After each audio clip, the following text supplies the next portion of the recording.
On today's show, the Cavs' bodies at small forward all left some of the imagination last season. So we're going to talk about three of them. Dean Wade, Jetty Osmond, Lamar Stevens on today's show. You are Locked On Cavs, your daily Cleveland Cavaliers podcast.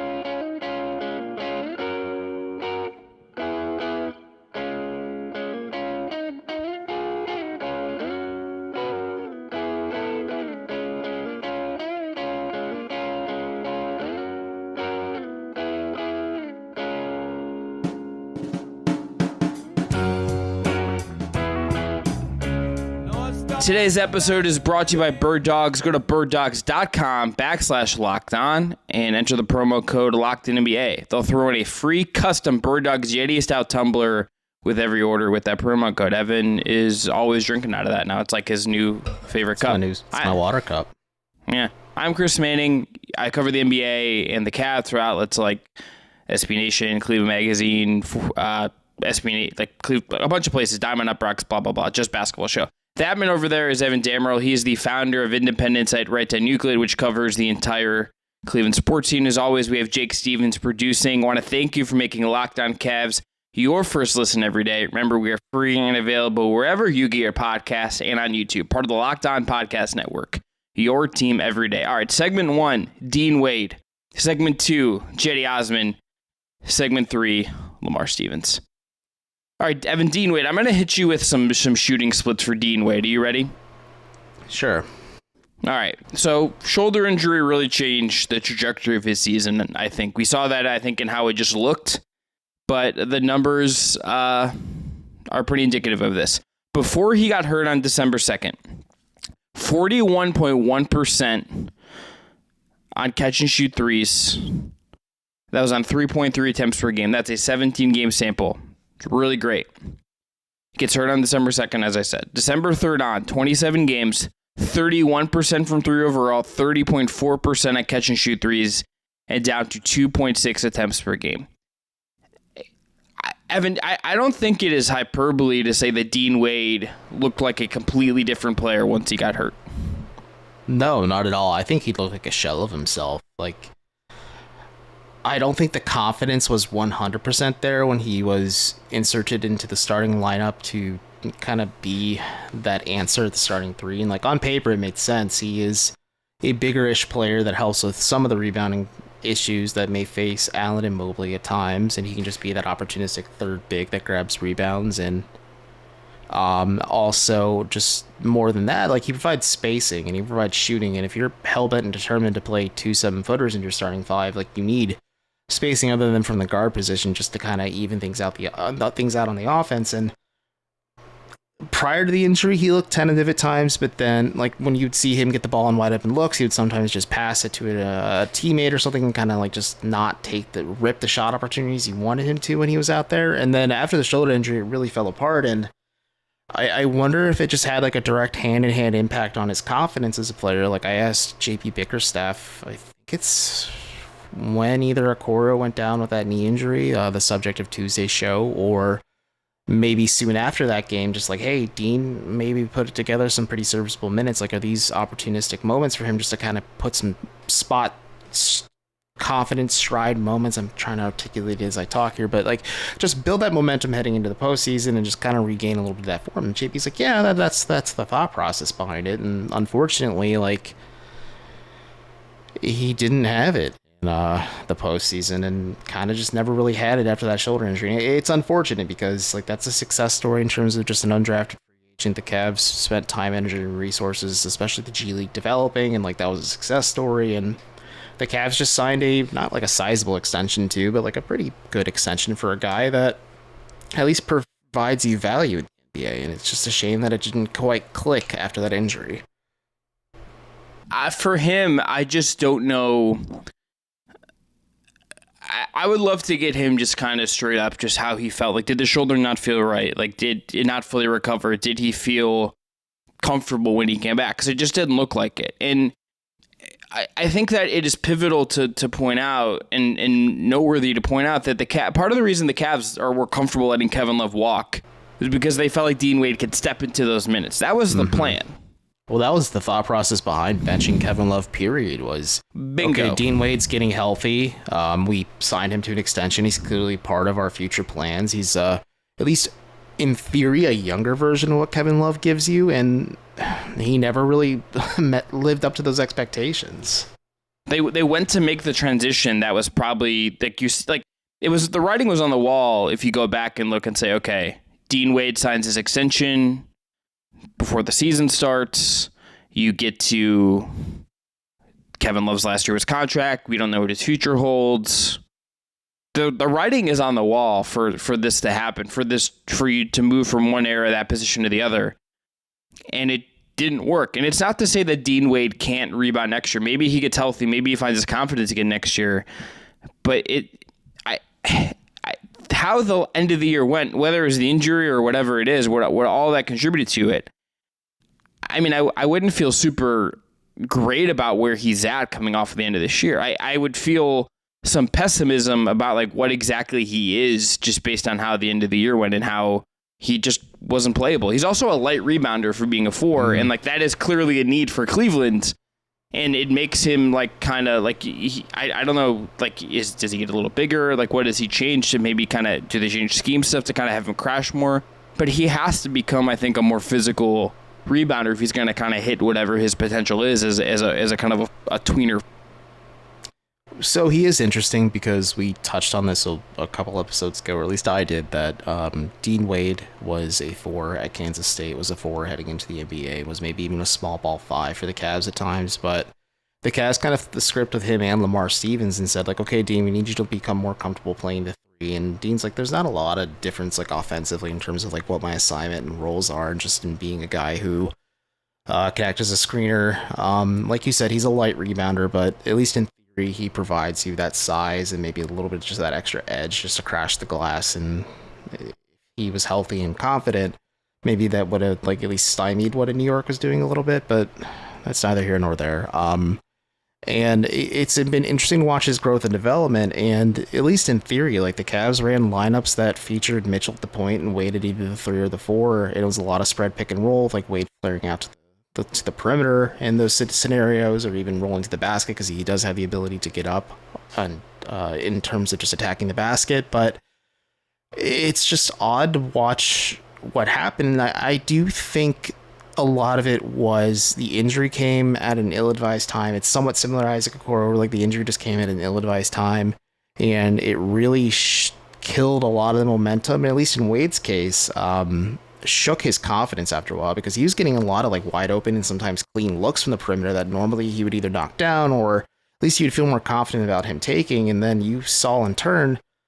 the confidence of the coaching staff wane, and that just is a bit of a vicious cycle as he tries to refine his shot and his rhythm and everything. And the Cavs kind of can't afford to do that with a lot of these guys. If you're not giving us something, we have to look at something else because we're trying to win. We're not here to like fully commit to developing players and maybe trying our best to make the playoffs. Like the goal is to make the postseason. And Dean Wade is just, it's interesting. So if like we're trying to give him like a homework assignment at Locked On Cavs, at least from my end, like this summer, I know he's a grown adult, so he doesn't really need this from me, but in terms of just saying homework assignment, but like if he's able to refine and regain some of that confidence, like there's something there that at least could be serviceable enough that he's like your 8th or 9th or 10th man in your rotation. Like hopefully if you're Cleveland, you address the need this offseason by really prioritizing wing depth and 3-point shooting.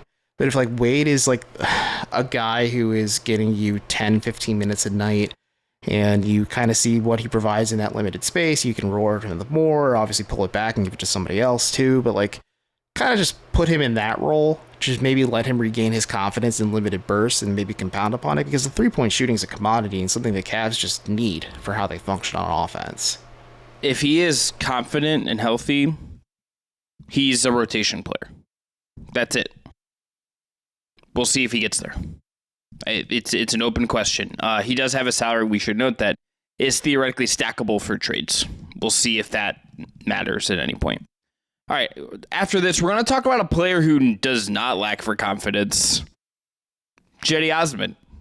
Literally, I think maybe the most confident player on the Cleveland Cavaliers for whatever that is worth. But today's episode is brought to you by Bird Dogs. Look, Bird Dogs recently sent us some free products, and I got to say, I'm loving it. Love it. I wore them last week. I wore a pair of the shorts they sent us to work, and they were extremely comfortable to wear into the office in a professional setting. And when I went on a midday walk to get some vitamin D and some fresh air, they were great for the walk. And then I went to dinner that night for my mom's birthday, and I wore the shorts to that too. They were versatile and everything. Evan actually is wearing a pair of Bird Dogs right now. Correct. Yeah, I am.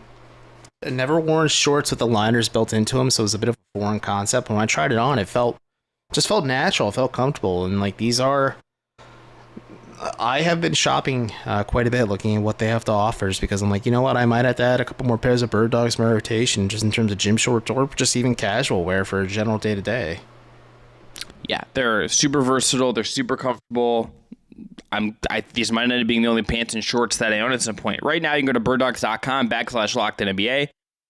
And when you enter the promo code LockedInNBA, they'll throw in a free custom Bird Dogs Yeti style tumbler with every order. Again, go to birddogs.com/LockedInNBA and enter that promo code LockedOnNBA to get a free custom Bird Dogs Yeti style tumbler with every order. Thanks again for making Locked On Cavs your first listen every day. Every day, as we are going to be back tomorrow talking about Jared Allen. It is in the ether discussing Jared Allen trade, so we're gonna put our finger on the pulse of what I'm seeing people getting mad about on Twitter.com, and we're gonna talk about the value and the merits of perhaps trading Jared Allen this summer. So tune in for that. All right, so Jetty Osmond, 77 games, 8.7 points, 1.5 assists, 37.2% from three, 45.1% from the field. Jetty has ended up in a very different place than where I thought he might end up as an NBA player. He is just straight up a gunner who can dribble a little bit, but is a liability on defense and isn't strong enough to really bang defensively, isn't strong enough to hold up against these bigger perimeter players defensively. I don't think this is a guy that really scales up to get deep into the playoffs. He does not feel like that kind of me. I don't see this as a guy that can play for you in crunch time or in big minutes in a close playoff game. I don't see that player in Jetty. I don't either. I thought when you were first directing this, I thought you were about to David Zavak me, but what does that mean? Just imploring JB to play Jetty Osmond more than Isaac Okoro flat out. That's a Jackson Flickinger move. That is what that is. Guys who work in the legal field that are Jetty Osmond advocates. Interesting.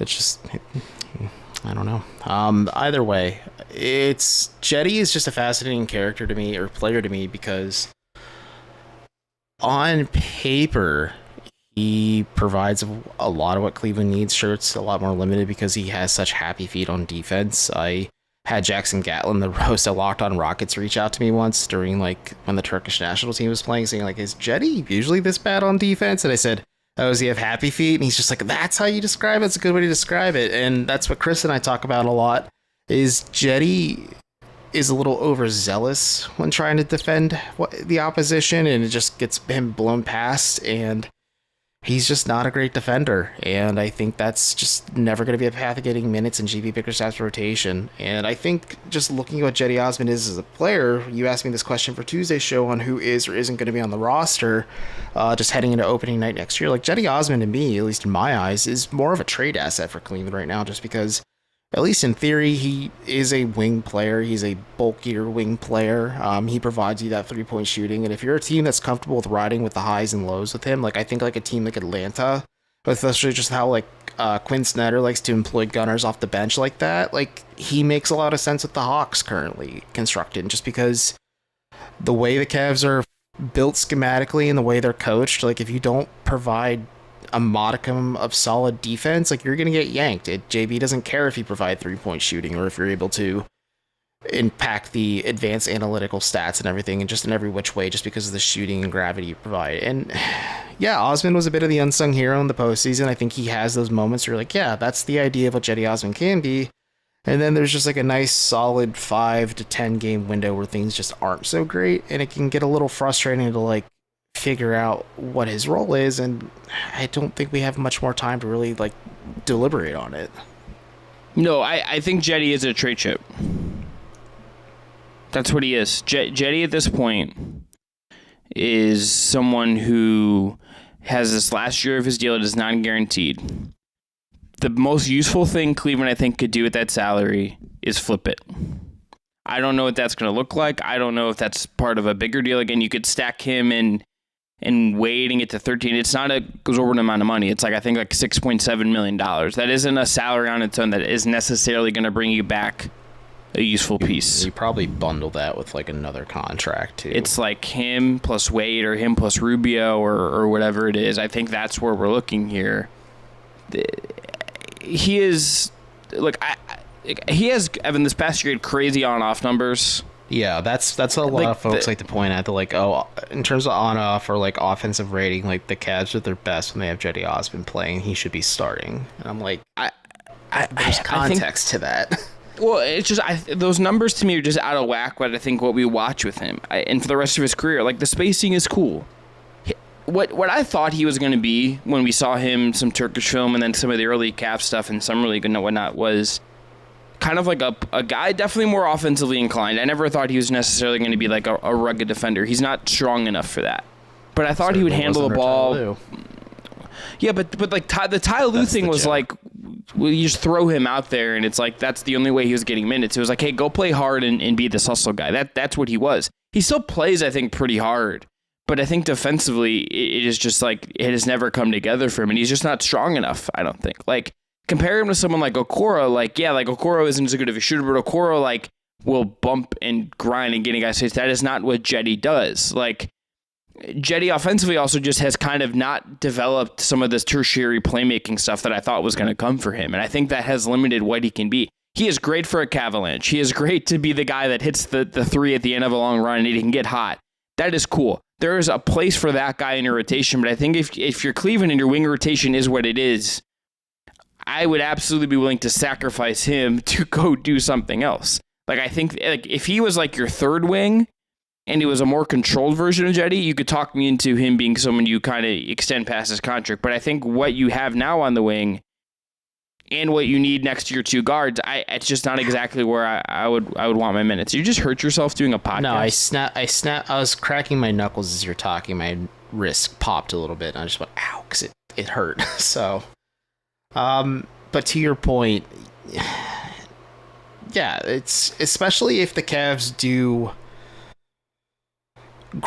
let's say they grab two wing players that come off the bench, or one starts, one comes off the bench, or whatever happens this offseason for Cleveland. There's no minutes for Jetty Osmond, as you had noted as well. It's $6.7 million that's partially guaranteed, which is a bit of a trade chip in of itself if a team wants to relieve themselves of some salary. If you combine that with Dean Wade, that gets you about $12.4 million roughly, and that's a pretty easy contract to kind of finesse and just finagle into some type of deal.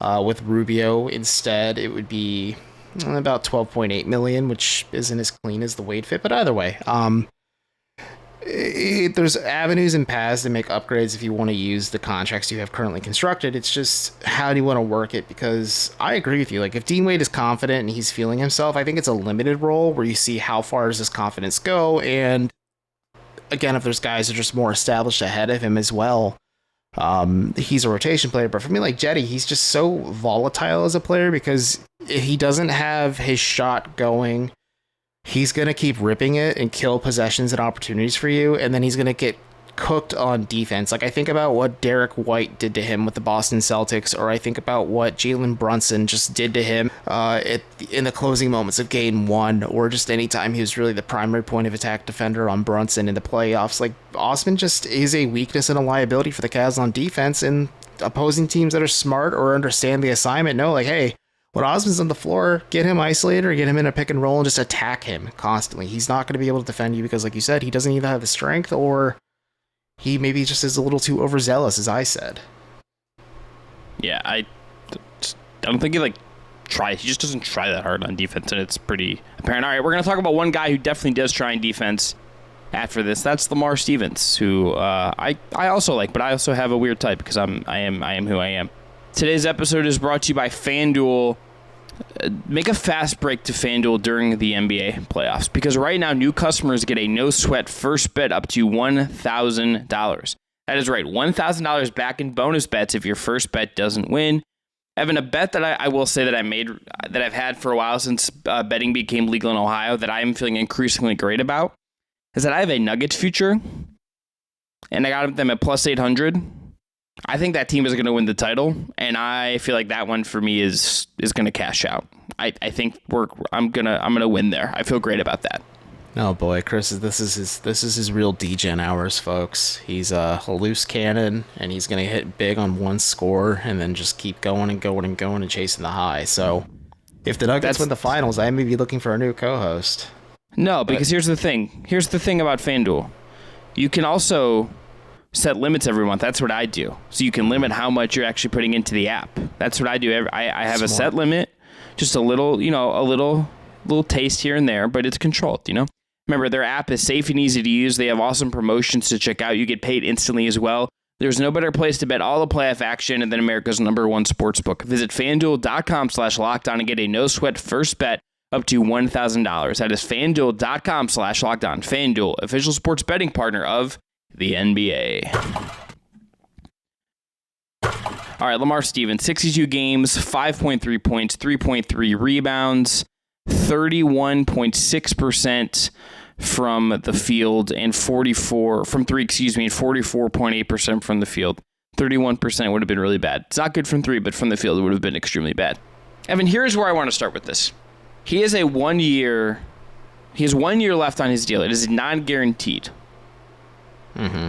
I wonder what comes for him, because this is a guy that has his merits. Probably not a guy, though, that is in your rotation, barring improvement as a shooter. Do the Cavs just play this out? Do they say, we don't have your future plans, let's do right by you, you can go elsewhere? Does he get a Dean Wade type deal where they extend him early and do it that way, which is what they did with Dean? I'm curious to see if there's any action on Lamar as far as extending him in some way for cost control purposes, at the very least, this summer. I am interested as well. I wonder even if they go with the Alfonso McKinney route, where it's none of it is guaranteed and it's on a year-by-year basis, as you noted. He's kind of there now. He is, but he has a $1.93 million team option heading into next year.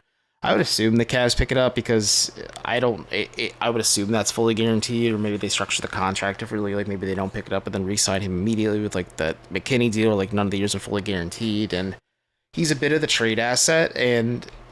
But the thing is Stevens does have in his back pocket at least the luxury of being that cultural catalyst for a lot of the players, whether at least the younger guys, maybe not Donovan so much because he isn't with them, but Darius gravitates to him, Jarrett gravitates to him, Isaac does too. He kind of sets that standard of just that dude who plays really tough, gritty defense. He's more than comfortable with doing any assignment that you ask him to. He's the antithesis of Karis LeVert in that aspect, where offensively it's going to be ugly basketball sometimes, but he's going to bust his hump and do everything he can on defense to, one, get minutes in GB Bickerstaff's rotation, but two, just he understands what he is as a player and understands what he can do just to impact helping this team win. So just with how the team is currently constructed, so heading into next year, they have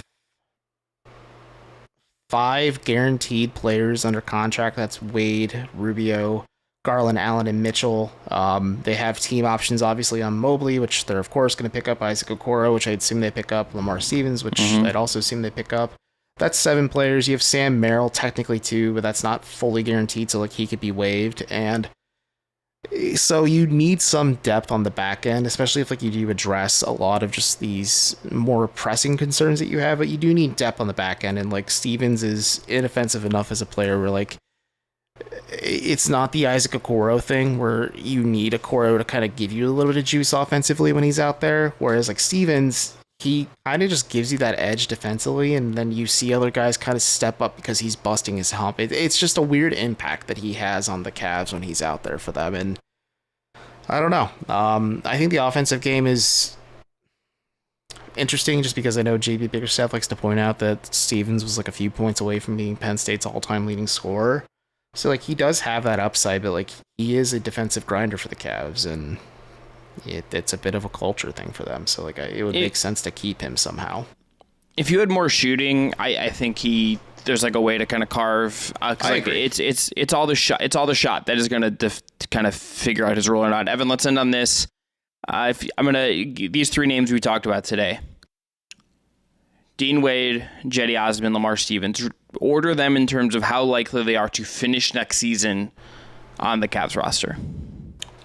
Wade, Stevens, Osmond, and I'll be as bold to say that Osmond very well may not be on the opening night roster. Well, give me a yes or no. He'll be on the roster. You said you're going to go bold, and you kind of hedged your bet a little bit there. No, I said by the end of next season. By the end of next season was your question. I said, yeah, Wade and Stevens will likely be here by the end of next season. Then you said Osmond, very well.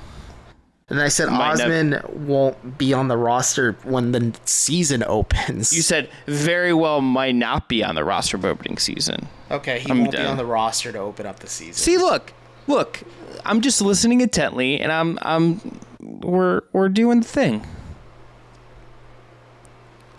You love me, you know it. You absolutely love me. I'm gonna Jimmy Butler hit you with the tee on the ground like 2 weeks from now. It's gonna be great. Oh, my eyes. I love hurting your brain. It's my favorite thing. But I that's the same order. Like, I think Jetty's gone this summer. I think Dean is probably on the roster in the next season unless he's put in a trade. And I think Lamar is kind of just like, I think like the organization really likes him even if it hasn't totally popped for him. Like, I think that he has fans in the coaching staff and fans in the front office and fans in the locker room that I think keep him around. Yeah. Would you have tried him in the playoffs? Lamar or Jetty? Lamar. We saw Jetty. That was not helpful. The Cavs did try Lamar in the playoffs. I think they tried him in Game 4 or Game 5, and the results were earlier. mixed. Yeah, maybe if you just. So I think about how Ty Lue subbed in Kendrick Perkins just to lay out Jay Crowder in that one scenario. Like, if you wanted Lamar just to, like, if JB's like, hey, Lamar, I'll pick up your fine, and just, like, have Lamar, like, just rough up a Knicks player, like, maybe that just to set the tone and the edge. Sure. Maybe, but, like, yeah, sure, why not? But maybe not in Game 1 or 2, just because he wasn't realistically in the rotation heading into that point either. And you stick with what you know, maybe what you prepare, but maybe that could have been a back pocket option. I don't know. It's interesting to think, like I don't think Lamar Stevens would have been like a tone setter or like a huge difference maker for the Cavs, but he would have set a tone for them if he played earlier in the postseason, I think.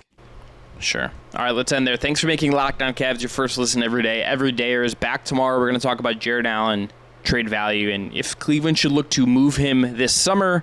I want to remind you, by the way, you can catch NBA games on the Sirius XM app, on the SXM app. Search Cavs or whatever NBA team you want to listen to there. Catch out the hometown broadcast when the NBA season is in full swing.